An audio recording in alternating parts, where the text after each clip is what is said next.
Good evening बच्चों। आज की इस क्लास में आप सभी का स्वागत है।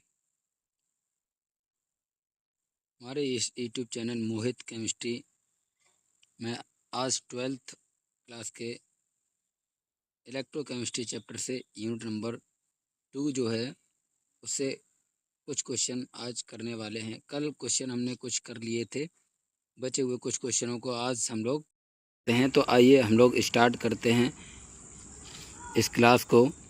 तो सभी बच्चे जुड़ जाइए। ओके, सारे बच्चे लाइव जुड़ जाएं। सारे बच्चे लाइव जुड़ जाएं। चलिए हम देर ना करते हुए डायरेक्ट क्वेश्चन पे आते हैं।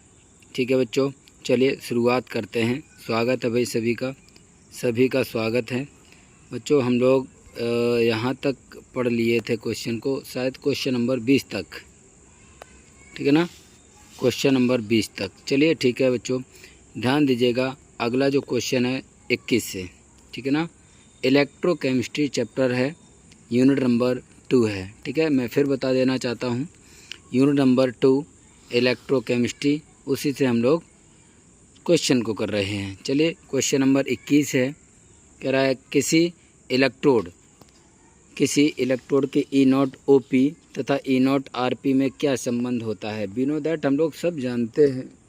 OP का मतलब बच्चों क्या होता है, ऑक्सीडेशन पोटेंशियल, और RP का मतलब होता है रिडक्शन पोटेंशियल। बच्चों हमेशा आपको पता होना चाहिए कि ऑक्सीडेशन पोटेंशियल की वैल्यू जो है वह कैसी होती है, धनात्मक होती है, और रिडक्शन पोटेंशियल की वैल्यू निगेटिव होती है। आप खुद ही जानते हैं, जिस पर ऑक्सीडेशन होता है वह एनोड होता है, और जिस पर रिडक्शन होता है उस पर वह क्या होता है, कैथोड होता है। तो सीधा सा मतलब है, जो एनोड होगा उस पर धन आवेश होगा, और जो कैथोड होगा उस पर ऋण आवेश होगा। तो सिंपल सी बात है कि इलेक्ट्रोड E0 OP यानी कि इसी को कहते हैं ऑक्सीडेशन अपचयन विभव, ठीक है ना। OP का मतलब है ऑक्सीडेशन पोटेंशियल, और E0 RP का मतलब है इलेक्ट्रोड रिडक्शन पोटेंशियल, ठीक है ना।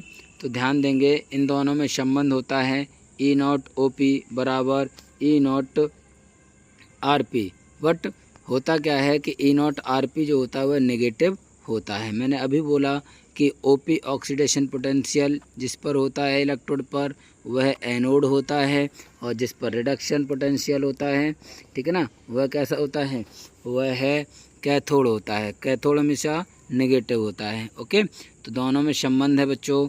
क्या संबंध है कि ऑक्सीडेशन पोटेंशियल धनात्मक होता है, जबकि रिडक्शन पोटेंशियल ऋणात्मक होता है। ओके, तो E0 OP बराबर माइनस E0 RP। ओके, चलिए नेक्स्ट क्वेश्चन बात करता हूँ। कह रहा है कि किसी विद्युत रासायनिक सेल में, क्या बोला भाई, किसी विद्युत रासायनिक सेल में, किसी विद्युत रासायनिक सेल में हो रही विद्युत रासायनिक अभिक्रिया के लिए ऋणात्मक विद्युत वाहक बल से क्या तात्पर्य। बहुत ही अच्छा क्वेश्चन है, ठीक है ना, इम्पोर्टेंट क्वेश्चन है। आइए हम लोग इस पे भी ध्यान देते हैं। कह रहा है कि E0 कोई रासायनिक अभिक्रिया हो रही है विद्युत रासायनिक सेल में, और कह रहा है कि उसका विद्युत वाहक बल EMF, क्या EMF जो है इलेक्ट्रोमोटिव फोर्स जो है वह कैसा है, नेगेटिव है, ऋणात्मक है। कह रहा है इस नेगेटिव होने से तात्पर्य क्या होता है। तो ध्यान दीजिएगा, इसका सीधा सा अर्थ होता है क्या, कि विद्युत रासायनिक अभिक्रिया संभव नहीं है। क्या नहीं है, विद्युत रासायनिक अभिक्रिया संभव नहीं है। ध्यान देना, EMF की जो वैल्यू है हमेशा धनात्मक आनी चाहिए। अगर ऐसा नहीं होता है तो ये अभिक्रिया संभव नहीं होगी। आप स्वयं भी देख सकते हैं दी गई अभिक्रिया में कि ECS में Zn ऊपर स्थित है और Cu नीचे स्थित है, जबकि मैंने बोला था कि ECS में जो धातु नीचे स्थित होती है वह क्या करती है, उसका हमेशा अपचयन होता है। ठीक है बच्चों, क्या होता है, अपचयन, और जो धातु ऊपर स्थित होती है उसका होता है क्या, ऑक्सीकरण। तो ध्यान देंगे बच्चों, तो Cu बच्चों नीचे स्थित है और Zn ऊपर स्थित है, यहाँ पर ऑक्सीकरण और अपचयन पे बात करें तो Cu 0 से +2 में जा रहा है, जबकि Zn 0 में जा रहा है। +2 से किस में जा रहा है? 0 पर। यहाँ पर आवेश कितना है? 0। ठीक है बच्चों, तो धन आवेश का बढ़ना है, ये ऑक्सीडेशन होता है। क्या होता है बच्चों? ऑक्सीडेशन। और धन आवेश का कम होना होता है रिडक्शन। क्या होता है? रिडक्शन। तो सिंपल सी बात है, ECS में Zn ऊपर स्थित होती है, इसका होना चाहिए था ऑक्सीडेशन, और हो क्या रहा है? रिडक्शन। बोलो बात समझ में आ गई? सिंपल सी बात है। इसका मतलब क्या हो गया? विद्युत रासायनिक अभिक्रिया संभव नहीं है। बोलिए बच्चे, क्लास अच्छी लग रही हो तो आप कमेंट कर दीजिएगा, फटाफट कमेंट कर दीजिएगा, ठीक है ना? फटाफट कमेंट कर दीजिएगा। ओके, नेक्स्ट क्वेश्चन पे बात करता हूँ। कह रहा है कि अर्ध अभिक्रिया, क्या? अर्ध अभिक्रिया MnO4 minus +8 + 5E minus arrow Mn+2 + 4H2O के लिए ERP की समीकरण लिखिए। क्या बोला है? ERP की समीकरण लिखिएगा। बहुत सिंपल सी बात है। आप लोग प्यारे बच्चों, आपने नरनष्ट समीकरण पढ़ा होगा। क्या पढ़ा होगा? नरनष्ट समीकरण पढ़ा होगा, ठीक है? तो आपने पढ़ा होगा E नॉट सेल बराबर E नॉट कैथोड प्लस 0.59 ना, 0.59 और अपॉन E, है ना? ये E जो संख्या फिर लॉग ऊपर क्या होता है? E not oxidation upon E not reduction, ठीक है ना? तो बच्चों ये उसी के आधार पर दिया गया है। क्या है? उसी के आधार पर दिया गया है। तो आप यहाँ पर देख सकते हैं जिसका ऑक्सीकरण होगा और किसका अपचयन होगा। तो बच्चों यहाँ पर आपको लिखना क्या है? RP का समीकरण लिखना है। किसका लिखना है? RP का लिखना है। तो RP के लिए उसी का उल्टा लिख देंगे, ठीक है? आपने याद होगा तो लिखा हुआ है, ठीक है? आप देख सकते हैं। अगला क्वेश्चन देखते हैं। क्या कह रहा है? किसी इलेक्ट्रोड का ऑक्सीकरण विभव कैसे बढ़ाया जा सकता है? सीधी सी बात है बच्चों, कैसे बढ़ाया जा सकता है? सांद्रता को कम कर दिया जाएगा। किसको कम कर दिया जाएगा? सांद्रता को कम कर दिया जाएगा। सिंपल सी बात है। ओके, ठीक है। नेक्स्ट क्वेश्चन पे बात करते हैं। तो बताओ, इलेक्ट्रोड, कोई भी इलेक्ट्रोड होता है उसका इलेक्ट्रोड विभव कैसे बढ़ाया जा सकता है? सांद्रता को कम करके। इलेक्ट्रोड का ऑक्सीकरण विभव कैसे बढ़ाया जाता है? सांद्रता को कम करके। ओके, चलिए नेक्स्ट क्वेश्चन पे बात करते हैं। अगला क्वेश्चन है, क्या सेल की विद्युत वाहक बल ज्ञात करने में वोल्ट मीटर का प्रयोग किया जाता है? बोलिए, किया जाता है या नहीं? बिल्कुल नहीं किया जा सकता है बच्चों। आंसर भी आपको दिख रहा होगा। क्या कि क्या किसी सेल का विद्युत वाहक बल जब ज्ञात करते हैं तो हम वोल्ट मीटर का उपयोग नहीं करते हैं। क्या नहीं करते हैं? वोल्ट मीटर का उपयोग नहीं करते हैं बच्चों। क्या कह रहा है अगला क्वेश्चन? बिल्कुल सिंपल सा है। कह रहा है कि ये जो अभिक्रिया दी गई है, इस अभिक्रिया के लिए E नॉट OP की वैल्यू 0.77 वोल्ट है, और वैल्यू पूछी किसकी गई? E नॉट RP की। अभी अभी आपने पढ़ा था, ये एक दूसरे के क्या होते हैं? ये एक दूसरे के विपरीत साइन वाले होते हैं। तो माइनस E नॉट RP, तो अगर इसकी वैल्यू इतनी है प्लस में तो यही माइनस में हो जाएगी। तो सिंपल सी बात है। क्या आंसर होगा भाई? क्या आंसर होगा? E नॉट RP बराबर -0.77 वोल्ट।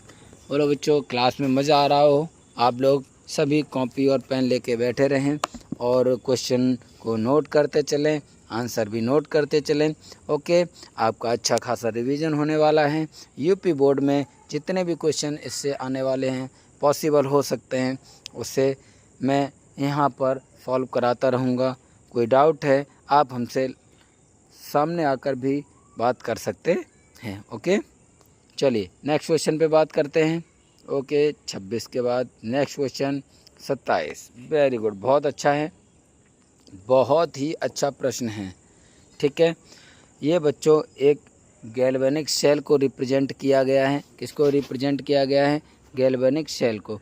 कहा है कि निम्नलिखित सेल में इलेक्ट्रॉनों व धारा की दिशा बताओ। इलेक्ट्रॉनों व धारा की दिशा बताओ। आप लोग हमें बताओ, इलेक्ट्रॉनों और धारा की दिशा किधर से किधर की ओर प्रवाहित होगी। फिलहाल बच्चों आपको आंसर दिख ही रहा होगा, Zn से Fe की ओर इलेक्ट्रॉन किधर से किधर की ओर जाएंगे, Zn से Fe की ओर, और धारा Fe से Zn की ओर प्रवाहित होगी। आप लोग हमें बताओ क्यों होगी, आप लोग बताओ। जनरली इलेक्ट्रॉन जो होते हैं किस इलेक्ट्रोड से किस इलेक्ट्रोड की ओर मूव करते हैं, कमेंट कर दीजिएगा फटाफट। ठीक है बच्चों, कमेंट कर दीजिएगा। इलेक्ट्रॉन जो है वह किस इलेक्ट्रोड से किस इलेक्ट्रोड की ओर मूव करते हैं, और धारा किस इलेक्ट्रोड से किस इलेक्ट्रोड की ओर मूव करती है। हमें कमेंट कर दीजिएगा, मैं वेट कर रहा हूँ आपके कमेंट का। ओके, फटाफट कमेंट कर दीजिएगा।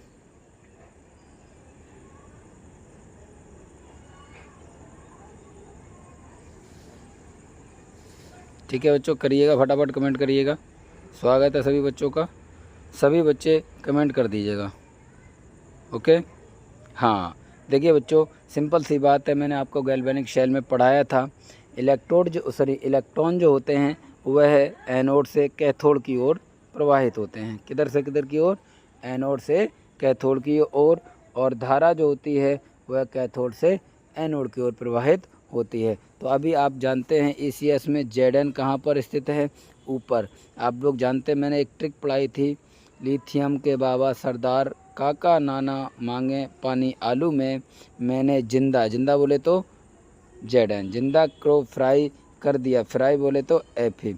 तो सिंपल सी बात है, जो ECS में ऊपर है वह उसका क्या होगा, ऑक्सीकण, और जिसका ऑक्सीकण होता है वो क्या होता है, एनोड होता है।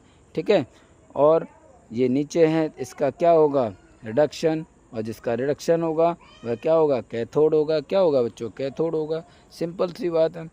तो अभी मैंने बोला इलेक्ट्रॉन का प्रवाह किधर से किधर की ओर होता है, एनोड से कैथोड की ओर, और धारा का कैथोड से एनोड की ओर। बोलो बच्चों, बात समझ में आ गई। तो यहाँ पर एनोड कौन है, जिंक है, क्या है, जिंक है, और Fe क्या है, कैथोड है। ओके, चलिए भाई, ठीक है, बहुत ही अच्छे, सभी कमेंट करते रहिएगा। नेक्स्ट क्वेश्चन पे बात करते हैं। ओके, ठीक है, नेक्स्ट क्वेश्चन पे बात करते हैं। कह रहा है मुक्त ऊर्जा तथा सेल के विद्युत वाहक बल में क्या संबंध है। प्यारे बच्चों, बहुत ही इम्पोर्टेंट क्वेश्चन, सीधा 1 नंबर में छपता है बच्चों। मैंने भी इसको लिखाया हुआ है। मुक्त ऊर्जा, इसको कहते हैं माइनस डेल्टा G बराबर NFE होता है। क्या होता है, NFE होता है बच्चों। F बराबर कोई हमें बता दे, F बराबर क्या होता है, F का मतलब क्या होता है, F बराबर क्या होता है, F बराबर क्या होता है भाई, बता दो। फैराडे नियतांक। क्या होता है बच्चों, फैराडे नियतांक। फटाफट कमेंट कर दीजिए, F बराबर क्या होता है, फैराडे नियतांक। क्लास अच्छी लग रही है, एक बार क्लास में ज़रूर सुपर क्लास लिख दीजिएगा। Super class sir, super class एकदम। ओके, सभी बच्चे कमेंट में लिख दीजिएगा सुपर क्लास, बहुत ही अच्छी है सर, फटाफट लिख दीजिएगा।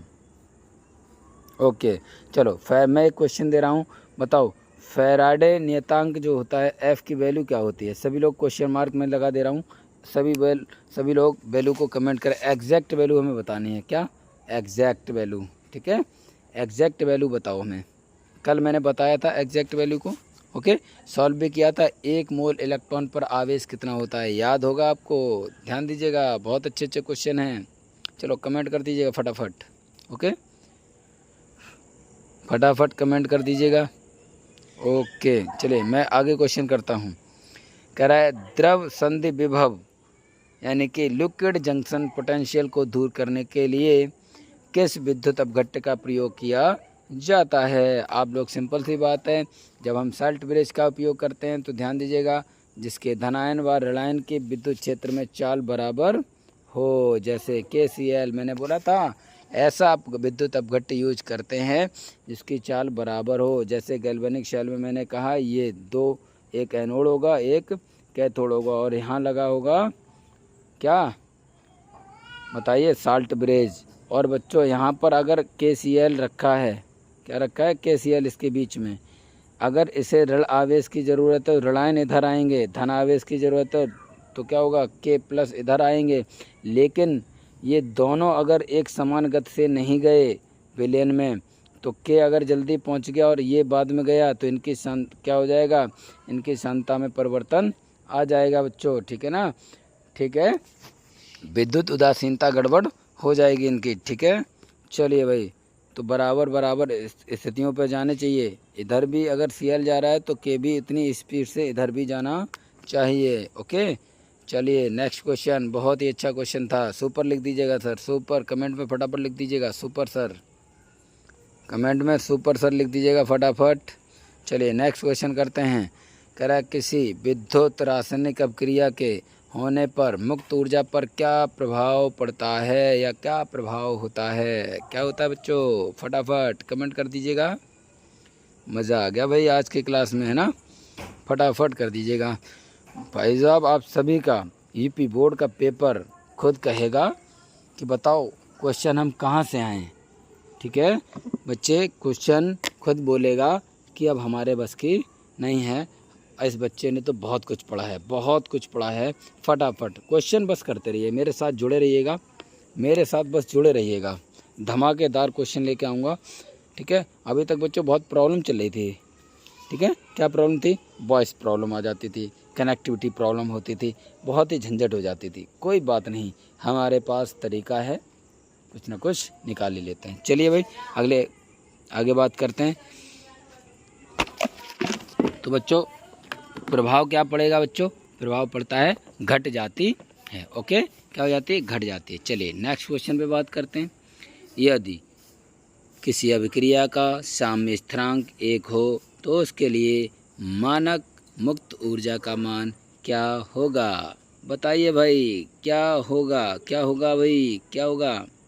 सिंपल सी बात, देखो आंसर में भी लिख रखा है, बहुत ही अच्छा क्वेश्चन है।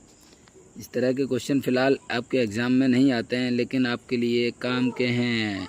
डेल्टा जी नॉट बराबर -2.303 RT log के। ओके, अब कह रहा है क्या, साम्य स्थिरांक 1 हो, क्या हो, 1। ओके, क्या हो, 1 हो।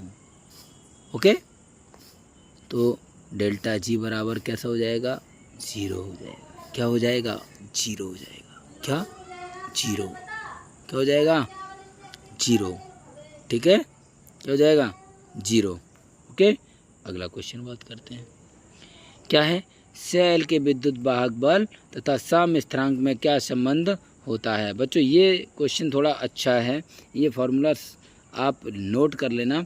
ठीक है, ये फार्मूला आप नोट कर लेना, विद्युत वाहक बल और साम्य स्थिरांक में क्या संबंध है। बच्चों ये फार्मूला नोट कर लेना है। क्या है, E0 0.059/n, ठीक है ना, log Kc।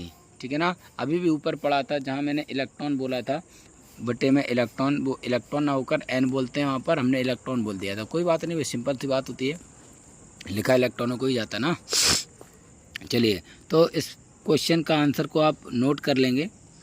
विद्युत वाहक बल और साम्य स्थिरांक में क्या संबंध है। साम्य स्थिरांक क्या होता है, केसी होता है। क्या होता है, साम्य स्थिरांक केसी होता है। ठीक है, साम्य स्थिरांक जो होता है वह क्या होता है, केसी। तो इन दोनों में संबंध क्या है, E0 बराबर 0.059/n log Kc। ओके, चलिए एक टॉपिक से हमारे क्वेश्चन खत्म होते हैं। चलिए नेक्स्ट टॉपिक पे बात करते हैं। चलिए, हमने बोला था आप लोग पढ़ के आना है, सबको पढ़ के आना है। ओके, चलो तो क्वेश्चन क्या है, और क्वेश्चन होने वाले हैं अब ECS से। एक बार आप सभी बच्चे एक बार हमें कमेंट करके लिख दें कि सर हमने ये टॉपिक बहुत ही अच्छे से पढ़ा है। ठीक है, और नहीं पढ़ा है तो हम पढ़ लेंगे घर पे। बोलो भाई, पढ़ पाओगे नहीं, पहले तो बता दो। जिन्होंने पढ़ा है वो एक बार ज़रूर कमेंट करते हैं, सर यस सर मैंने पढ़ा है। फटाफट कर दीजिए कमेंट कर दीजिएगा फटाफट। ओके, चलिए कमेंट करते रहिएगा। चलो मैं पहले थोड़ा सा ECS के बारे में बता देता हूँ। ओके, मैं बोल के ही बता देता हूँ। क्या बोला था मैंने बच्चों, ECS, इसको शॉर्ट फॉर्म में ECS बोलते हैं। क्या बोलते हैं बच्चों, ECS। क्या बोलते हैं, ECS बोलते हैं। ओके, फुल फॉर्म होती है इलेक्ट्रोकेमिकल सीरीज। क्या होती है बच्चों? Electrochemical series. हिंदी में कहते हैं विद्युत रासायनिक श्रेणी। क्या होता है? विद्युत रासायनिक श्रेणी। अच्छा, डिफाइन करते हैं इसको। होती क्या है बच्चों? विभिन्न तत्वों के मानक अपचयन विभवों को उनके बढ़ते हुए क्रम में रखते जाने पर एक श्रेणी प्राप्त होती है, जिसे हम क्या कहते हैं? विद्युत रासायनिक श्रेणी, ECS कहते हैं। क्या कहते हैं बच्चों? ECS कहते हैं। रिपीट कर रहा हूँ अपनी इसी डेफिनेशन को विद्युत रासायनिक श्रेणी की। क्या कहते हैं बताओ? विद्युत रासायनिक श्रेणी की डेफिनेशन क्या है बच्चों? विभिन्न तत्वों के मानक अपचयन विभवों को, क्या? विभिन्न तत्वों के मानक अपचयन विभवों के मानों को उनके बढ़ते हुए क्रम में रखते जाने पर एक श्रेणी प्राप्त होती है, सारणी प्राप्त होती है, जिसे हम विद्युत रासायनिक श्रेणी, इलेक्ट्रोकेमिकल सीरीज या ECS कहते हैं। ठीक है बच्चों, ध्यान देंगे। इसमें मैं टेबल दिखा दूंगा, फ़िलहाल अभी तो मेरे पास यहाँ पर तो नहीं है। मैं आपको एक बात बताना चाहता हूँ यहाँ पर कि इस टेबल में मिड में बीच में क्या होता है? हाइड्रोजन होता है, जिसका E0 की वैल्यू 0 होती है। एक बार क्वेश्चन में मैंने कल बताया था, वैल्यू कितनी होती है? 0 वोल्ट होती है। ओके, बाकी बच्चों H से जो ऊपर होता है उन सब की वैल्यू नेगेटिव में होती है। कैसे होती है? नेगेटिव में। और H से नीचे वालों की सबकी पॉजिटिव में होती है। ओके, क्या होती है? पॉजिटिव में वैल्यू होती है। ध्यान देंगे, ठीक है। तो सिंपल से एक दो बातें आपको याद रखनी है। क्या? कि जो धातु ECS में ऊपर स्थित होगी, क्या होगी? जो धातु ECS में ऊपर स्थित होगी वह अपने से नीचे स्थित धातु के विलयन में से उस धातु को अलग कर देगी। बच्चों इसका मतलब क्या हुआ? कोई भी धातु है वह किस विलयन वाली धातु से क्रिया करेगा? वह ECS में नीचे होनी चाहिए। ठीक है, क्या? नीचे स्थित होने चाहिए। ठीक है, क्या? नीचे स्थित होनी चाहिए। ओके, चलिए हम क्वेश्चन पे आते हैं। ओके, एक बात और मैं ECS के संबंध में बताना चाहूँगा। क्या क्वेश्चन है और बात है बच्चों? इस श्रेणी में अप टू डाउन जब चलते हैं तो धातुओं की क्रियाशीलता, बच्चों क्या? ध्यान देना, मैंने क्या बोला है? किसकी? धातुओं की। किसकी? धातुओं की क्रियाशीलता जो होती है वह कैसी होता है? घट जाती है। क्या हो जाती है? घट जाती है। कैसी हो जाती है बच्चों? घट जाती है। आप लोग भी कमेंट कर दीजिएगा फटाफट। बताओ ECS में अप टू डाउन जाने पर क्रियाशीलता कैसी होती है? घट जाती है या बढ़ जाती है? मैंने बोला घट जाती है। आप भी कमेंट में लिख के बता दीजिएगा कैसी हो जाती है? घट जाती है। ठीक है ना? क्या हो जाती है? घट जाती है। ओके, कैसी हो जाती है? घट जाती है। ओके, चलिए कमेंट कर दीजिए फटाफट। इसीलिए इस ECS को क्या कहते हैं बच्चों? सक्रियता श्रेणी कहते हैं। क्या कहते हैं बच्चों? सक्रियता श्रेणी कहते हैं। क्या कहेंगे बच्चों? सक्रियता श्रेणी। ओके, चलिए मज़ा आ रहा हो क्लास में तो एक बार क्लास को लाइक ज़रूर कर दें। जितने भी बच्चे जुड़ जा रहे हैं सभी के सभी, आज बच्चों 100+ चले जाने चाहिए लाइव में। सभी बच्चे शेयर भी कर देना है। ओके, लाइव कम से कम 100+ जाने चाहिए। जैसे फर्स्ट डे में हम लोग 100+ चले गए थे, ठीक उसी तरह से आज भी 100+ जाने चाहिए। ओके, देखते हैं, टाइम भी देखते चलें। ओके, चलिए आगे बढ़ते हैं हम लोग। पहला क्वेश्चन इसका है ECS का। क्या कहता है कि Cu है, Fe है, Zn है, Al है और Mg है। धातुओं की क्रियाशीलता का घटता क्रम लिखिए। बच्चों सिंपल सी बात है, क्रियाशीलता का घटता क्रम का मतलब ECS में अरेंज करना है। किस में अरेंज करना है? ECS के क्रम में अरेंज करना है। जस्ट अभी बोला मैंने कि ECS में धातुओं को उनकी क्रियाशीलता के घटते हुए क्रम में रखा गया है। सिंपल सी बात है। तो मैं आपको एक ट्रिक बता रहा हूँ जिसे आप नोट कर लेना। ठीक है, क्या ट्रिक क्या है मैं लिख देता हूँ, थोड़ा सा जूम करता हूँ। जूम बराबर झूम, जूम बराबर जूम। मज़ा आने वाला है भाई। क्या भाई? क्या है? लिथियम के बाबा, आप लोग नोट करते जाना। लिथियम के बाबा सरदार, लिथियम के बाबा सरदार। काका नाना मांगे आलू, आलू पानी में, आलू पानी में। मैंने जिंदा, जिंदा क्रो, क्रो, क्रो फ्राई कर दिया ना, कर दिया। चलिए भाई इस चीज़ को थोड़ा ध्यान दीजिएगा। अभी इसी सीक्वेंस, अभी और भी है, अभी और भी, इतना ही लिख पा रहा हूँ मैं, आप लोग नोट करें। क्या मैंने बोला? लिथियम के बाबा, क्या? लिथियम के बाबा, लिथियम के बाबा सरदार। काका नाना मांगे आलू पानी में। मैंने जिंदा क्रो फ्राई कर दिया।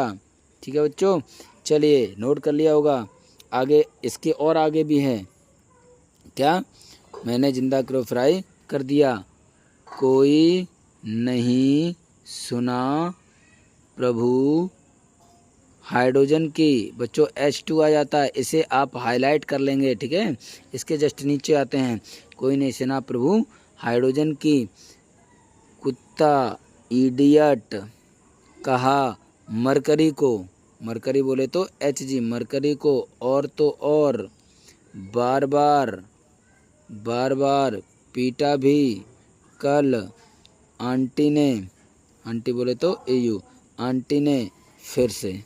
ओके, ये पूरी टेबल है, तो आप ध्यान से सुनना। बस इसमें एक ही बात याद रखनी है, कौन सी धातु ऊपर है, कौन सी धातु नीचे है।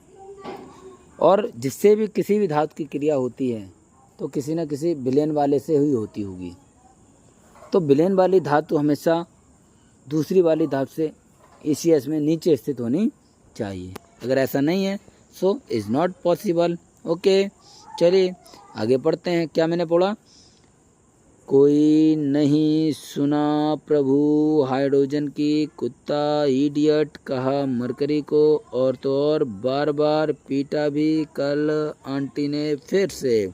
चलो एक बार मेरे साथ, एक साथ सभी बच्चे बोल दीजिएगा, फटाफट बोल दीजिएगा। क्या बोला? लिथियम के बाबा सरदार। काका नाना मांगे आलू पानी में। मैंने जिंदा क्रो फ्राई कर दिया। कोई नहीं सुना प्रभु हाइड्रोजन की। कुत्ता इडियट कहा मरकरी को। और तो और बार बार पीटा भी कल आंटी ने फिर से। चलिए अरेंज करते हैं भाई इनको। तो पहला क्वेश्चन क्या है? कह रहा है धातुओं की क्रियाशीलता का घटता क्रम। आओ अभी मैंने पढ़ाया, क्या बोला? इसमें Cu है, Fe है, Zn है, Al है, Mg। तो पढ़ते जाइए। लिथियम के बाबा सरदार। काका नाना मांगे, काका नाना मांगे, मांगे बोले तो Mg, मांगे आलू, आलू बोले तो Al, आलू पानी में। मैंने जिंदा, जिंदा बोले तो Zn, जिंदा क्रो, क्रो फ्राई, फ्राई बोले तो Fe, फ्राई कर दिया। कोई नहीं सुना प्रभु हाइड्रोजन की। कुत्ता इडियट, कुत्ता इडियट बोले Cu। तो अरेंजमेंट क्या होगा? ये वाला। ठीक है, तो सबसे पहले कौन आएगा? Mg, कौन आएगा? Mg, फिर Al, फिर क्या है? Zn, फिर Fe और फिर Cu आएगा। सिंपल सी बात है, हो गया ना? सिंपल है, बहुत सिंपल सी बात है भाई, बहुत सिंपल। चलिए भाई आगे देखते हैं भाई।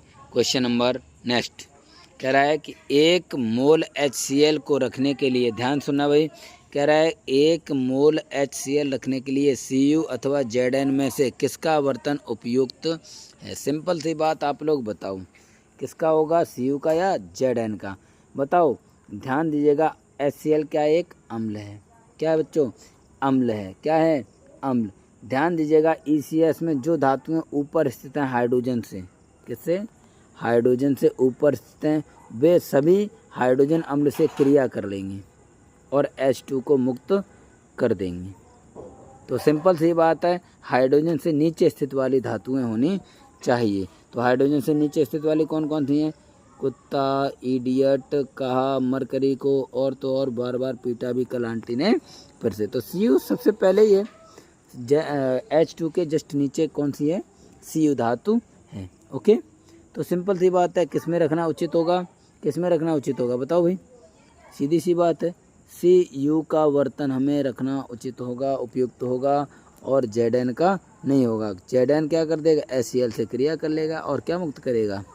H2 मुक्त कर देगा, सिंपल सी बात है। आओ नेक्स्ट क्वेश्चन पे बात करते हैं। क्या कहता है भाई क्वेश्चन?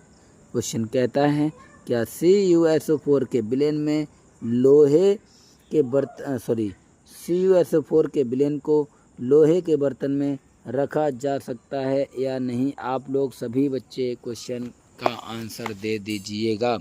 बच्चों इसी की तरह एक और क्वेश्चन दिया गया है, कह रहा है कि या करके भी CuSO4 के जलीय विलयन में लोहे की छड़ डालने पर नीला रंग धीरे धीरे गायब हो जाता है। तो आप सिंपल सी बात बताइए आप सभी सिंपल सी बात, क्या ECS में लोहा बोले तो Fe जो है वह Cu से ऊपर स्थित है या नहीं? और अगर ऊपर स्थित है तो लोहा CuSO4 के विलयन से क्रिया कर लेगा। तो क्या CuSO4 के विलयन को बर्तन में रखा जा सकता है? नहीं रख सकते हैं। क्यों नहीं रख सकते हैं? ये क्रिया कर लेगा और Cu को अलग कर देगा। Cu को अलग कर लेगा, इसीलिए विलयन का रंग कैसा हो जाएगा? नीला हो जाएगा। बात खत्म, सिंपल सी बात है। तो आप क्या लिख सकते हैं? ECS में Fe Cu से ऊपर स्थित है तथा अधिक क्रियाशील है, Cu ECS में नीचे स्थित है तथा कम क्रियाशील है। अतः CuSO4 के विलयन को Fe यानी कि लोहे के बर्तन में रखेंगे तो Fe CuSO4 के विलयन से क्रिया कर लेगा और Cu को विस्थापित कर देगा तथा विलयन का रंग धीरे धीरे नीला रंग जो होगा वह कैसा हो जाएगा? गायब हो जाएगा। Very good. चलिए अगली बात करते हैं। क्वेश्चन नंबर कहाँ गया भाई? हाँ बच्चों, क्वेश्चन नंबर 36 है। क्या कहता है? कह रहा है कि MgZnCu, ध्यान दीजिएगा, क्या MgZnCu Ag में किस धातु का ऑक्सीकरण विभव तथा किसका अपचयन विभव सर्वाधिक है? सिंपल सी बात बताओ। ECS में अप टू डाउन जाने पर अपचयन विभव का मान बढ़ता है और टॉप टू बॉटम नीचे से ऊपर की ओर जाते हैं तब बच्चों ऑक्सीकरण विभव बढ़ता है। मैं रिपीट करता हूँ इतनी बात को। क्या बोला मैंने कहा है कि ECS में यदि हम ऊपर से नीचे की ओर जाएंगे तो क्या बढ़ता है? अपचयन विभव का मान बढ़ता है ना, RP का मान बढ़ेगा। और नीचे से ऊपर जाएंगे तो OP का मान बढ़ेगा।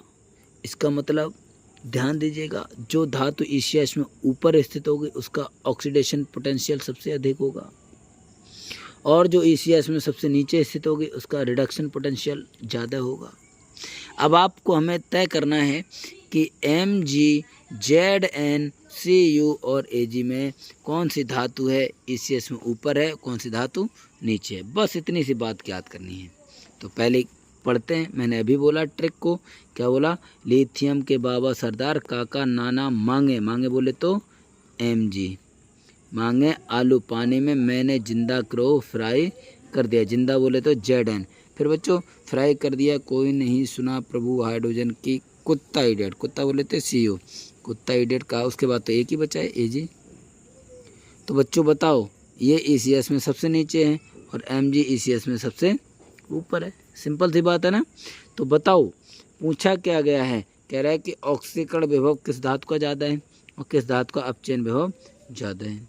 तो अपचयन विभव किसका ज़्यादा होगा बताओ? Ag का। किसका होगा? Ag का। क्या होगा? Ag का अपचयन विभव ज़्यादा होगा और Mg का ऑक्सीकरण विभव ज़्यादा होगा। ठीक है ना। ऑक्सीकरण विभव किसका ज़्यादा होगा? Mg का। और अपचयन विभव किसका होगा? Ag का। अभी तो मैंने बोला इन दोनों से कोई लेना देना नहीं, बस सिंपल सी बात है। बोलो बात समझ में आ रही है ना? क्वेश्चन समझ में आ रहे हों, अच्छे लग रहे हों, क्लास को लाइक कर दीजिएगा फटाफट। और आज लैब जुड़ जाने चाहिए। मैं कल से और बड़ी क्लास अटेंड करने वाला हूं, ठीक है। पूरी 1 घंटे की लाइव क्लास देने वाला हूं जिसमें मैं इस चैप्टर को पूरा का पूरा ख़त्म करने वाला हूं। और आप देखेंगे शॉर्ट क्वेश्चन के साथ कितने बेहतरीन से बेहतरीन लॉन्ग क्वेश्चन, शॉर्ट क्वेश्चन, ठीक है ना। और भी बहुत सारे क्वेश्चन के बारे में मैं यहाँ पर चर्चा करने वाला हूँ। बहुत लंबी और अच्छी कल की क्लास होने वाली है, तो सारे बच्चे लाइव जुड़ जाएंगे। कल आके, ठीक है। चलिए बच्चों, ये क्लास ज़्यादा बड़ी ना करते हुए हम लोग इस क्लास को यहीं ख़त्म करते हैं बच्चों। रुको बच्चों, इतना ही तो है 39 तक, तो इतने ख़त्म कर लेते हैं, कोई बात नहीं। 2 क्वेश्चन है, इसको भी ख़त्म कर लेते हैं। सॉरी बच्चों, क्या कह रहा है, धातु ए का अपचयन विभव, क्या कह रहा है, धातु ए का अपचयन विभव -0.76 वोल्ट तथा धातु बी का अपचयन विभव +0.80 वोल्ट है। कौन सी धातु H2SO4 से क्रिया करेगी, आप लोग बताओ, ठीक है, और H2 मुक्त कर देगी। क्यों करेगी, ध्यान दीजिए, ECS में जो धातु ऊपर स्थित होगी वही धातु अम्ल से क्रिया करेगी, और जो धातु ऊपर स्थित होगी उसका मान नेगेटिव होगा। कैसा होगा, नेगेटिव, अभी तो मैंने बोला था। और नेगेटिव मान किसका है, ए का, तो सिंपल सी बात है, धातु ए क्या करेगा, धातु ए ही H2SO4 से क्रिया करेगी और H2 मुक्त कर देगी, सिंपल सी बात है। ओके, नेक्स्ट क्वेश्चन कह रहा है, क्या AgNO3 के विलयन को Cu के बर्तन में रखा जा सकता है या नहीं। बच्चों बिल्कुल नहीं रखा जा सकता है। ECS में देखेंगे, ECS में Cu ऊपर स्थित है और Ag नीचे स्थित है, तो Cu Ag से क्रिया कर लेगा, ठीक है ना, और Ag को अलग कर देगा। क्या कर देगा, Ag को अलग कर देगा, सिंपल सी बात है, ठीक है। इसीलिए क्या नहीं होगा, इस विलयन को Cu के बर्तन में नहीं रखा जा सकता है। रखा जा सकता है क्या, नहीं रखा जा सकता है। वीडियो अच्छी लग रही है तो लाइक कर दे फटाफट। नेक्स्ट और लास्ट क्वेश्चन आज की वीडियो का, ठीक है, कह रहा है कि हैलाइड आयनों को उनकी घटती हुई अपचयक क्षमता के क्रम में लिखो। Very good. हैलाइड यौगिक जानते हो होते कौन कौन से हैं, कमेंट कर दीजिएगा। हैलाइड आयन कौन कौन से हैं बच्चों, कौन कौन से, FCl, Br और I, ये ECS में लिखे हैं, है ना। तो सारे के सारे हाइड्रोजन से नीचे स्थित है। कुत्ता इडियट कहा मरकरी को, ठीक है, कुत्ता इडियट बोले तो I, कुत्ता इडियट कहा मरकरी को, और तो और बार बार बोले तो Br2, बार पीटा भी, कल बोले तो Cl2, कल आंटी ने फिर है F2। मतलब ऑर्डर क्या, ये है क्रम, ठीक है ना। I2 है, फिर Br2 है, फिर Cl2 है, फिर F है। पूछा क्या गया, अपचायक क्षमता के क्रम में पूछा गया है, ठीक है ना। बोलो भाई, इसका क्रम किसको आता है, कमेंट कर दीजिएगा फटाफट। मैंने ऑर्डर बता दिया है, क्या बता दिया, ऑर्डर बता दिया। ECS में इनका ऑर्डर क्या होता है, ओके, फटाफट बता दीजिएगा। ये सारे के सारी बच्चों अधातुएँ होती हैं। क्या होती हैं, अधातुएँ होती हैं। क्या होती हैं, अधातुएँ होती हैं। देखो आंसर मैं लिखे दे रहा हूँ, यहाँ पर बता दे रहा हूँ, ठीक है। क्या है बच्चों, ठीक है, अपचायक क्षमता के क्रम में लिखना है, तो I ऊपर है, ठीक है, उसी का ऑर्डर में लिख दिया, ठीक है। ओके, I के सबसे ज़्यादा, F के सबसे कम, ठीक है। ओके, दैट्स ऑल बच्चों। इससे आगे के नेक्स्ट क्वेश्चन को हम कल करेंगे। ओके, क्या करेंगे, कल करेंगे। ओके, देखो अगला क्वेश्चन इसी से संबंधित था। ओके, चलिए कोई बात नहीं, आज की क्लास को यहीं ख़त्म करते हैं। गुड नाइट बच्चों, गुड नाइट। क्लास अच्छी लग रही हो तो दोस्तों को शेयर करें। यूपी बोर्ड की तैयारी के लिए स्वागत है हमारे यूट्यूब चैनल मोहित केमिस्ट्री पर। Okay, thank you, good night.